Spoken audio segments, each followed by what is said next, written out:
Last week we spoke to Ryanair last Friday on the programme about their 35 years flying from Munster, the development of themselves as an airline, their plans for flying to and from Kerry, particularly that key Dublin to Kerry flight. Lots of you getting in touch with us with a number of different stories. One listener getting in touch to say they felt it's getting very expensive to fly out of Ireland.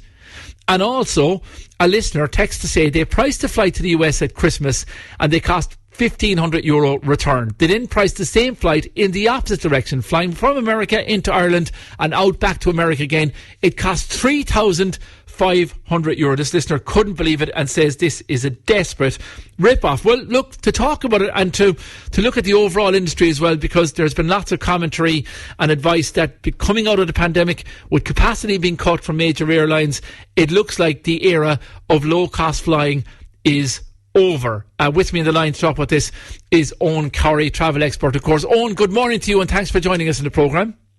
Always a great pleasure, Jerry, and good morning to you and your listeners. What do you make of that incident of our listeners saying, look, they were able to fly to America and back for €1,500, someone doing the same thing, €3,500? Is that just an anomaly or what do you make of it? Welcome to the really crazy industry of aviation. People will price flights as to how much they can get for it. There's no surprise there for people listening. If you fly at Christmas, you're going to pay more. If you fly in summer, you're going to pay more. If you fly in a wet Tuesday in February, you're going to pay less. There's a little bit of that the demand will automatically drive the prices up. But I can tell you now, a flight to the Canaries at Christmas is not going to start at $19.99. They pitch it in at a higher rate. Next step along that is they will pitch in to different markets at different rates. It's not unusual to have people flying, sitting beside each other, more or less the same seat, booked at the same time, and because one started in America and one started in Ireland, they are paying huge amounts, huge differences. That's so important to the airlines that they have taken enormous measures to try and prevent people booking on the internet, pretending they're from one country and actually being from another. To give you a really good example where this has happened for years and post-COVID was quite interesting, is Australia. Most people reckon Australia is a very good market. Lots of your listeners will have relatives in Australia. If they come home to Ireland, their return flight is going to cost more than an Irish person flying to Australia, using the same seats, using the same flights, because the airline has decided Australians can afford to pay more.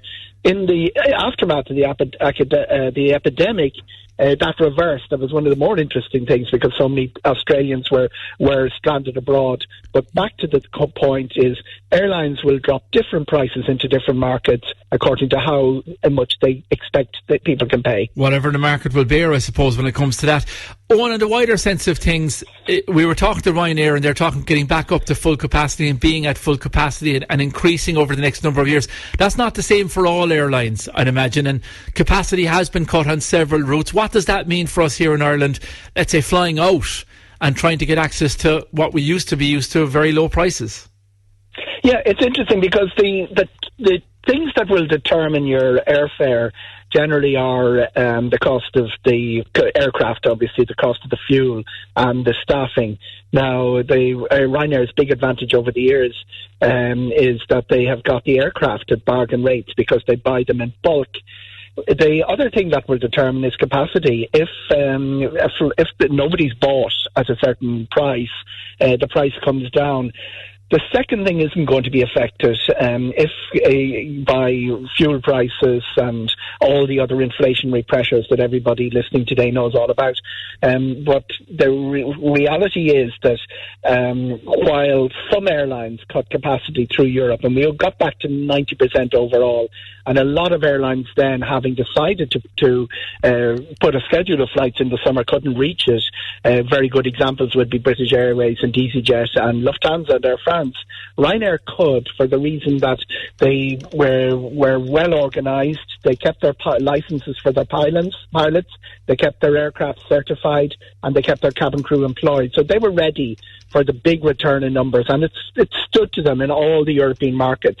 Big question now is, will they be able to charge more for their flights?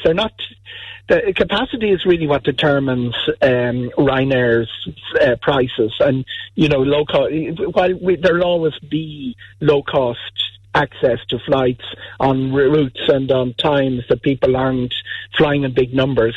But what we've seen, particularly during July and August, less so July because the forward bookings were a little bit affected by the war in March, but certainly we've seen prices being a lot higher in a lot of cases since 2019. I expect that to continue 2023. Yeah. Not really capacity, but a lot of other different factors that I just outlined. Is there an issue? You mentioned fuel hedging. All airlines buy their fuel in advance.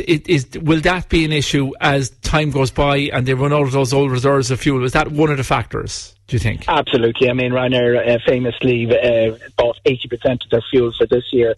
So when it spiked, they were less susceptible than some of the other. The bigger the airline, the better terms you get. It's the old thing of going back in buying in bulk. The better terms you get. The likes of Aer Lingus Regional, Emerald Airways, Conor McCarthy, just a new airline, he was very badly caught. He had to pay more or less the pump price for aviation fuel this summer. Yeah. Ryanair have bought about 30% of their fuel for next year, and at some stage the increased fuel price is going to impact on them. But remember, fuel prices go all over the place. We had extraordinary cases in 2008, 2009 where it went very high, and airlines then introduced surcharges, and some of the airlines are doing that. They're putting fuel surcharges on long-haul flights to Australia and places like that, which can add €200 to your price. Yeah, it certainly can. And look, from that then, when you're looking at then, and people are saying, is that era over? I came across a discussion last week. I don't know if this is the case. It could just be, like you said, an individual price at a particular time. But someone saying they were trying to get out to Lanzarote or the sun destinations. They were priced a price from Cork Airport, thought it was too excessive.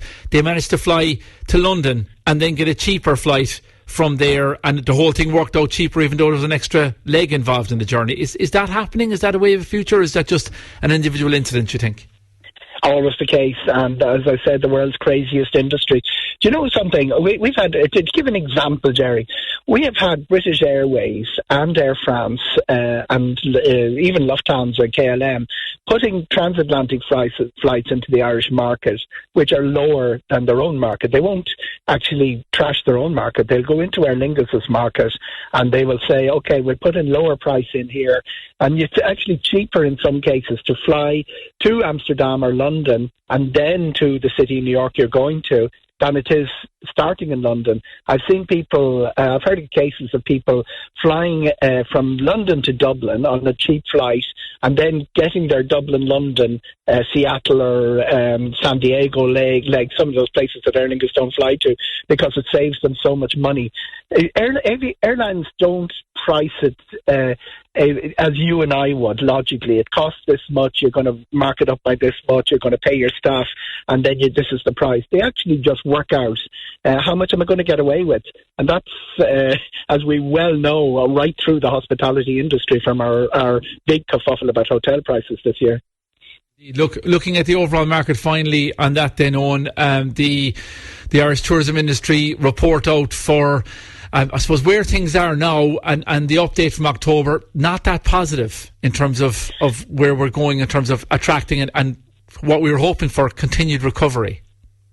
Absolutely. The Tourism Ireland did their big industry briefing last week, and they certainly identified a lot of road bumps along the way. I'm on my way now, as I speak to you, to the Visitor Attraction Conference in Wexford to find the Irish Ireland's Visitor Attraction. So there'll be a lot of discussion as to what lies ahead of that. But what we're seeing is reluctance to spend. People, they have the money, they've come out of COVID, there's a lot of pent-up demand, famous pent-up demand that everybody wants to travel.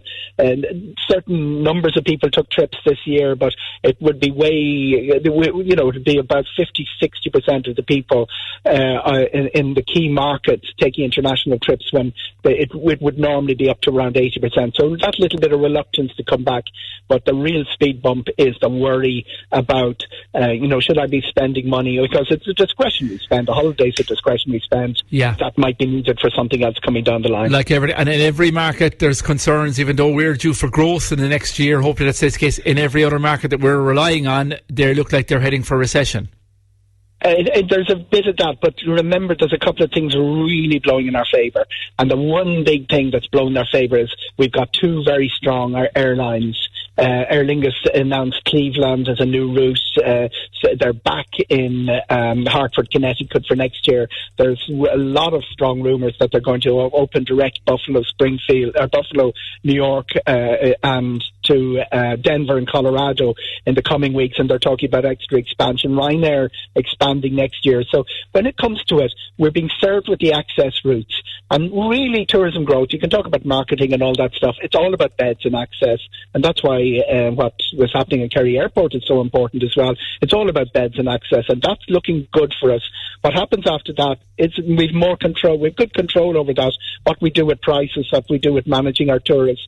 And the Irish tourism industry, it's been very robust and very strong. And even though there's been a lot of criticism about hotel prices and things like that, I expect those to brush over. People have short memories, and we'll be back in the real game. The other important thing is the dollar is very, very strong. Yeah. That's always good news. That's a help. Yeah, it certainly is. Owen, listen, we're going to leave it there. My thanks to you for talking to us about this morning. Brilliant stuff, Eoghan Corry there. Travel expert, Air and Travel Magazine. You can go to owencorry.com for more information on him.